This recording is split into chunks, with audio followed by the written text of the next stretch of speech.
back to me! It's no use, young lady. Abner Devereaux can't hear you. He created Kiss to destroy Kiss, and he lost.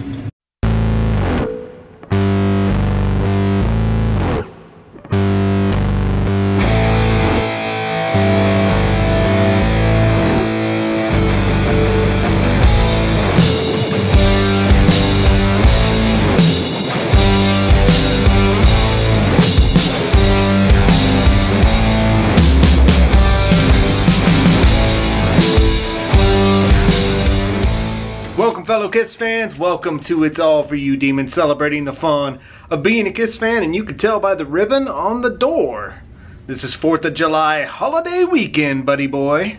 And although we nerds should be celebrating movies like Return of the Living Dead, Jaws, Large Marge here wishes you to enjoy the ultimate summer classic film, Kiss Meets the Phantom of the Park. So today, there goes Large Marge. She's already headed downstairs. We are headed downstairs because today is episode 2, Phantom of the Park, from script to screen. For a second, I thought we had another disappearance on our hands. Episode 1, we left off with Chopper, Dee, and Slime beating up Simon the Gorilla. We open this episode at a vendor stand, and Melissa is talking to the vendor. We don't hear what she's saying, but she's talking to the vendor, obviously looking for Sam. Now, this is the kind of wake-up call for me. I guess when I first started this script, I was so into the opening scene, the cosmic planet scene, I didn't realize that we never meet Melissa and Sam from the get-go in this script, like we do both versions of the movie, the television version, and of course, Attack of the Phantom, the film version. In those versions, we meet Sam and Melissa up front, and Sam disappears.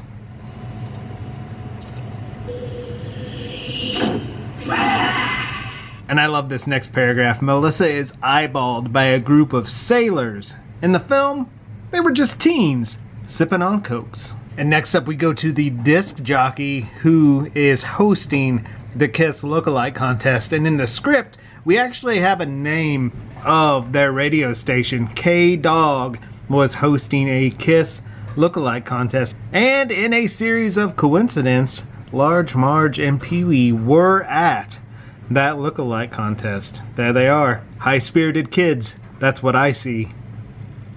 And I've always loved the fact that that disc jockey is Don Steele, the real disc jockey who was also seen in Land of Hype and Glory.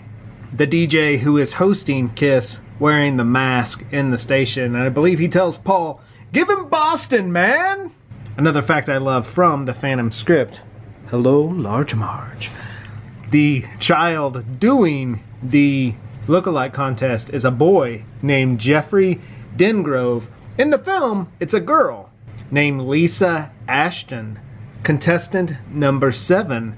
Hopefully, it's lucky numero 7. Not mentioned here in the script.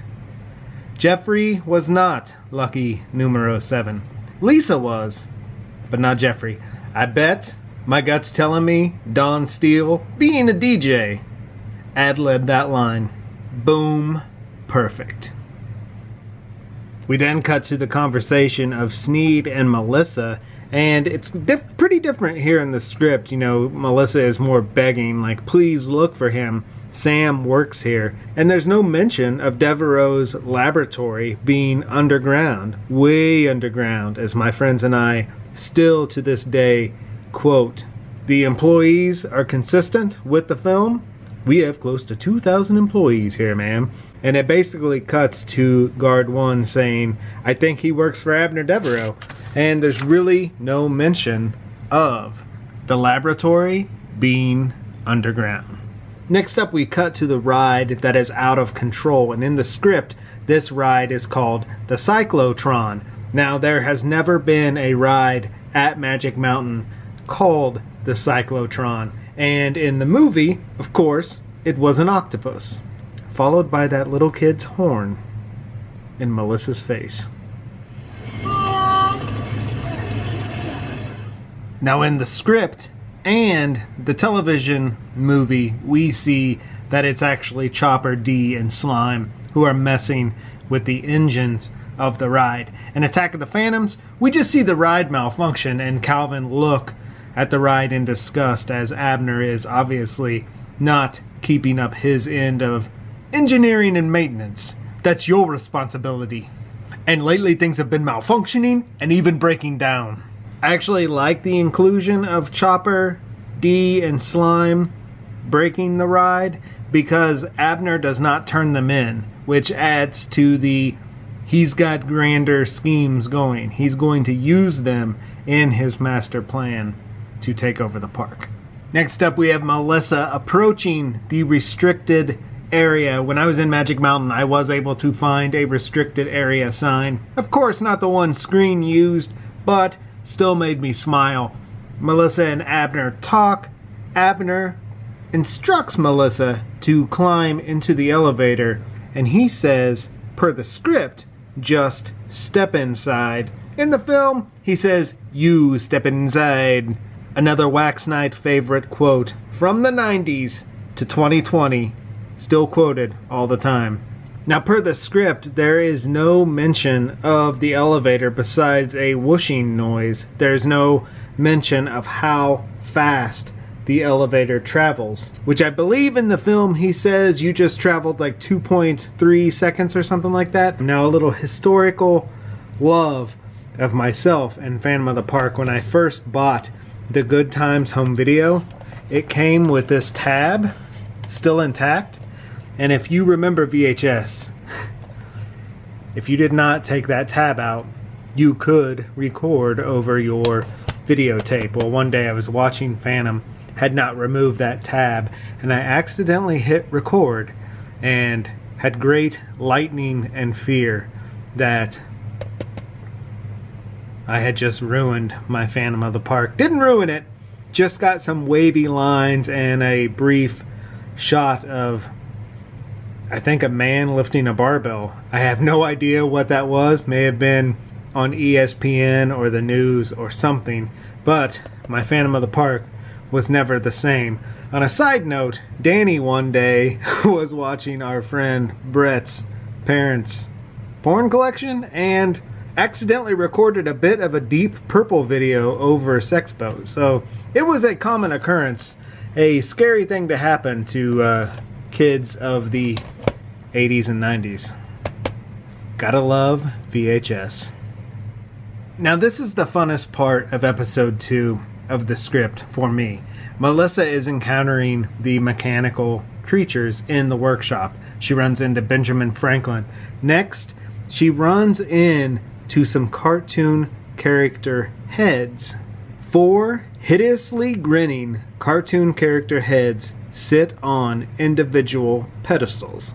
Now these heads, as you follow the script, Abner mentions they speak English and Spanish and sing as well. Now we know in Phantom of the Park that is the Barbershop Quartet. We all know that song. What has she got that the others have not? It must be that look in her eye.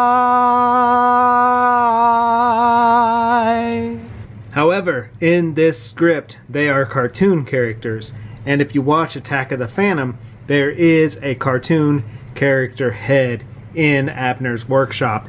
And it is the head of Hanna-Barbera Hair Bear from the Hair Bear Bunch. To me, that is awesome. How cool would it have been had the Hair Bear Bunch spoke English and Spanish and sung as well? Our next to the last scene is the Chamber of Thrills, and the way this is written through the script, it happens very, very fast.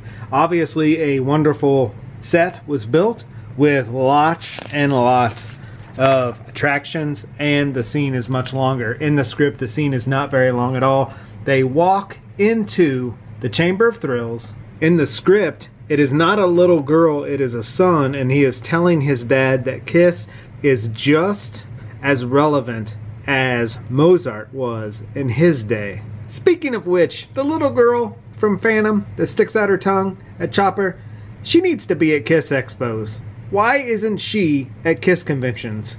God willing, she's still alive. She's out there somewhere. Get her at Kiss conventions. I would love to get my picture taken with that little girl. I'd even like to get my picture taken with her dad. I'll smoke you. The script plays out. Chopper, Slime, and Dee are all sucked up in the tube, much like they are in both versions of the film. And then we end with the firing of Abner. Calvin waits for him. Where have you been? This must be important. I have a lot of work to do.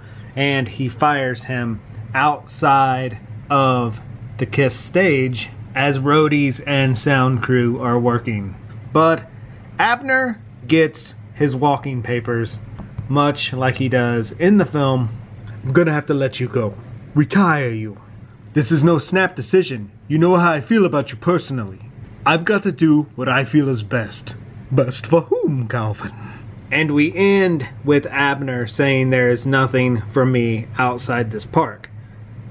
In the script, there is no fair warning. As we all know, beloved line in the film, Abner says, "You will regret this day."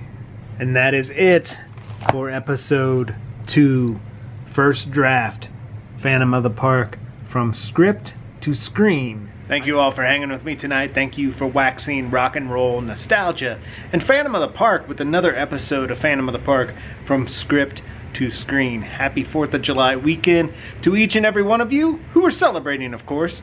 And if you are celebrating, please be careful. Don't drink and drive. Be careful with the fireworks. Everyone, stay safe. And that includes these little witches. 4th of July is the biggest day of the year. The animals go missing. Keep your dogs, cats, rabbits, lizards, everything. Keep your pets and babies and family members inside tonight. Keep them safe. Play Alive 2.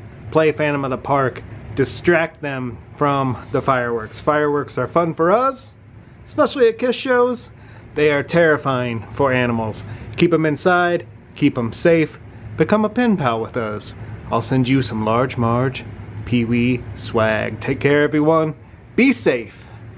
We'll talk to you soon.